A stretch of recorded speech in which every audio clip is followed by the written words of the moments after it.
OC সাহেব, আপনি এই নজরুল হত্যাকাণ্ডের বিষয়ে আপনি যে দুইজন আসামি, একজন হোসেন এবং হোসেনের স্ত্রী স্মৃতি আক্তারকে গ্রেপ্তার করেছেন, আপনাদের প্রাথমিক জিজ্ঞাসাবাদে উনি কি বলেছেন বা কিভাবে তাকে হত্যা করা হয়েছে এই বিষয়ে কিছু যদি বলতেন।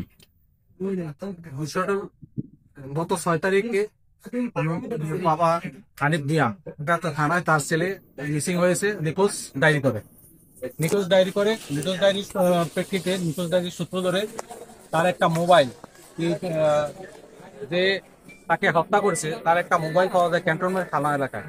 হ্যাঁ, থানায় একটা মোবাইল পাওয়া যায়। সেই মোবাইলের সূত্র ধরে গত রাত্রে আমার ইন্সপেক্টর তদন্ত, ইন্সপেক্টর মিনাজ আর আমার লোকজন সহ সারাদিন, সকাল থেকে সারাদিন পিছনে কাজ করতেছিল। কাজ করার পর তাকে আইডেন্টিফাই করতে পেরেছে যে এখানেই তাকে, যে মজিদপুরে এই মোবাইলের বারবার বিষয়টা এমন ছিল যে মানে এই হত্যাকাণ্ডের কোনো ক্লু ছিল না।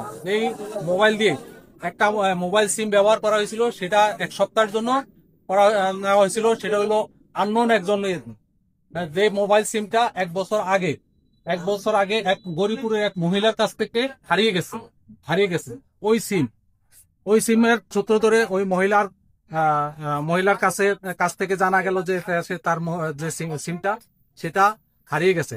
তারপর থেকে ওই মোবাইলে একটা শুধু কল হয়েছিল, মানে কলার পর যে মোবাইলটা ভিকটিম, যে আসামি যে একবার শুধু তার মোবাইলে সিমটা ঢুকিয়েছিল। ঢুকানোর পর একটা কলের প্রেক্ষিতে আর কি জানা গেল যে সেই মজিদপুরে এই জায়গায় আমরা সেক্ষেত্রে রেডিও লোকেশন যেভাবে তথ্য প্রযুক্তির মাধ্যমে জানতে পারলাম যে বিষয়টা এখানেই তাকে হত্যা করা হয়েছে। এখন তারপরে এই যে এখানে এসে তার নাম হলো হোসেনকে আমরা আটক করি। প্রথম বছর কোনোভাবেই সে স্বীকার করতেছে না কোনো বিষয়। পরবর্তীতে ব্যাপক জিজ্ঞাসাবাদের পরে রাত হয়তো সেক্ষেত্রে ভোর 5টা 5:30টার দিকে স্বীকার করে যে ঘটনা সে ঘটাইছে এবং কি কারণে ঘটাইছে সেটাও বলছে তার। বিষয়টা এমনই বিষয়, আর স্ত্রীর সাথে যে হত্যা করা হয়েছে তার সাথে একটা অবৈধ কোনো সম্পর্ক ছিল। ওই সম্পর্কের জের হিসাবে যে হোসেন ক্ষিপ্ত হয়ে প্রতিশোধ পরায়ণ হয়ে তাকে তার ওয়াইফের মাধ্যমে ডেকে নিয়ে এসে তাকে এখানে হত্যা করে, কুড়াল দিয়ে কুপিয়ে তারপরে ছুরি দিয়ে আবার তার লাশ 3 টুকরা করা হয়। 3 টুকরা করে এখানে যে পাশে যে এখানে খাল আছে, খালে ফেলে দেয়। তো বিষয়টা সম্পূর্ণভাবে তার জিজ্ঞাসাবাদে এবং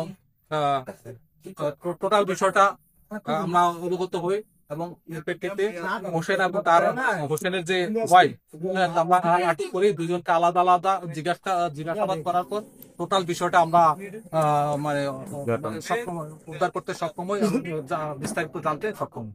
আচ্ছা, কিভাবে এই ভিকটিম নজরুলের মোবাইলটা কিভাবে ক্যান্টনমেন্টে গেল এই বিষয়টা যদি একটু বলতেন। এই বিষয়টা হলো এমন, একটু মিনাজি বলো, আমাদের যে মিনাজি জি, আমাদের সাব ইন্সপেক্টর মিনাজ সাহেব।